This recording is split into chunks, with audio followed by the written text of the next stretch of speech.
Mélange means mix in French, and it's a name that brings everything together as to who I am. It's my upbringing, which is in Ethiopia. I was raised in Minneapolis. I went to school and studied culinary arts in France. I worked my way up in New York, and I am here. When emphasis of ingredients comes, it comes from the training that I had, Institut Paul Bocuse, Maison Trois Gros. The emphasis is always sourcing. What's the best ingredient that's in the market? And that's what we're working with. And that same culture stands when I'm making burgers. In Ethiopia, each different region has different blends, and each region has different ways of making berbere. And that's something we really want to talk about. It's not just, cheap eats, too ethnic, that we've been stuck in that category for so long. I feel like it's a good time to really give it a good jolt. I'm not here to reinvent the wheel, but really to highlight the tradition and use the techniques to be able to deliver a polished, palatable, fresh, authentic flavors.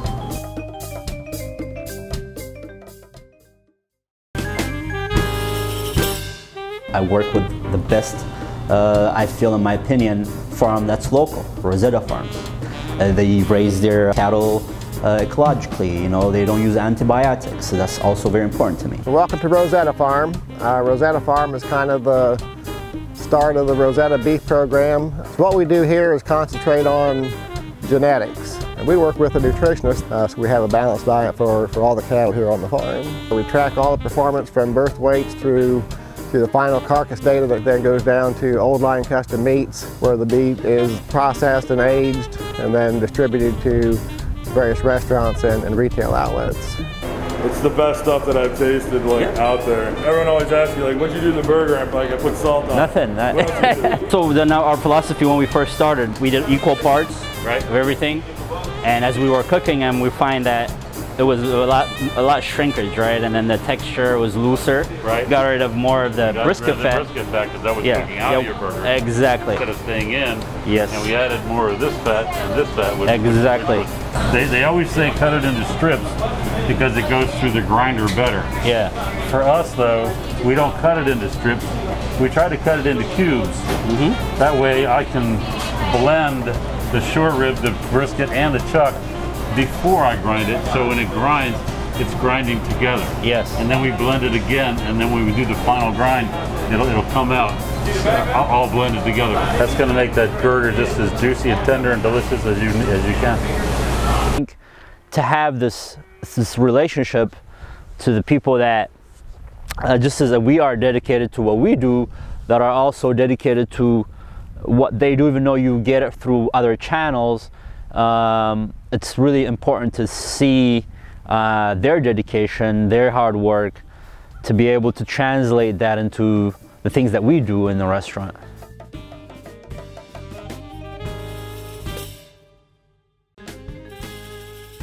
We're a premier artisan bakery in the Washington metro area. We make an array of artisan breads, from beautiful buns to super hydrated artisan breads. All the different artisan breads, all natural, all clean label for hotels and restaurants. So now for this dish, it's called the National, and we're doing fried chicken, Ethiopian, like Doro style. Sounds good. Yeah, and so for that, I needed a bread that kind of mimics the injera sourness to it without taking away from the chicken. I would think this would be great. Okay. Because of the onion too, because our stew is made essentially from all onions, right? Okay. But the only thing I'm worried about is the sweetness. It might be too sweet. I have a solution for you. Out of this dough right here, which is a non-egg, it doesn't have honey. These both have honey in it too. It's not sweet, as you can taste the dough, and we do top it with the onions. Oh, okay. So that could be that might an be the option. solution.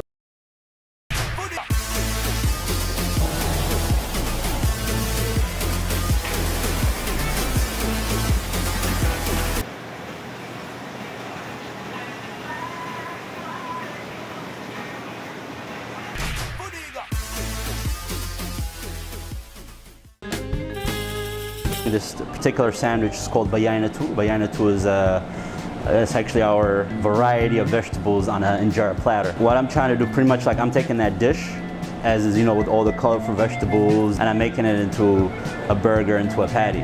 A lot of binders that I found was either bind with flour or breadcrumbs or nuts. So I had to figure out like what other solutions. So one of the guys that works at our commissary, he does like vegan sausages, and he uses actually this 100% natural, organic pea protein. Basically, it's gluten-free, soy-free, allergen-free, no animals. So essentially, now that we have this beautiful mix and that we infuse that with our korima oil, this will go into our patty.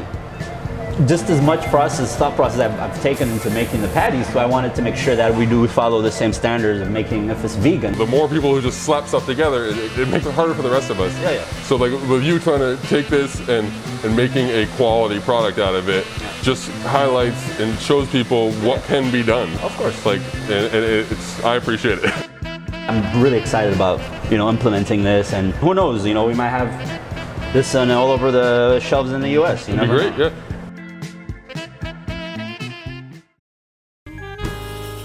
There's a lot of things that comes with it. We'll open a restaurant, you know, just when you think you figure it out, a pandemic hits. So we started Mélange about 3.5 years ago off of a beer garden. And with the opportunity with the Eden's group, with the Catalyst program, we actually landed the space on K Street.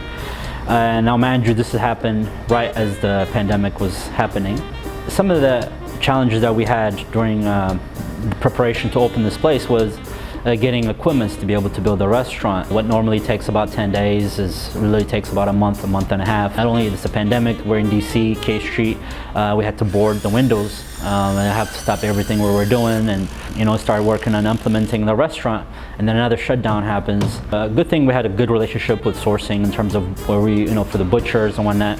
That really helped us adapt and implementing our menu. Our pitch started as a sit-down dining restaurant, and we had to pivot to be able to do more, you know, delivery-friendly items. If you were to come and try, regardless if it's our burgers, our fine dine dinners, or our special menus on the carry-out, we work locally with people that are dedicated to their craft. I just want this approach to kind of give inspiration to maybe younger chefs that there's other ways of approaching it, right? The one thing I think helps you sustain is the truth that you have for the message you want to put across, you know? Because ultimately, you know, if you stay true to what you're trying to do, then even the journey's still good. While opening a new restaurant during the pandemic has been challenging, it hasn't been impossible thanks to the support of the community. One of the things I've seen in our community that's been a silver lining is our community's resilience. And I am just beyond pleased and overwhelmed that our community embraced Mélange, so much so that it has been successful. So that once we're past this pandemic point, our community will be even stronger than it was before the pandemic started last year. And then just more personally, to have an entrepreneur and a business owner of color in our community, we pride ourselves on being an inclusive neighborhood that's welcoming to anyone who wants to live here, but also do business here.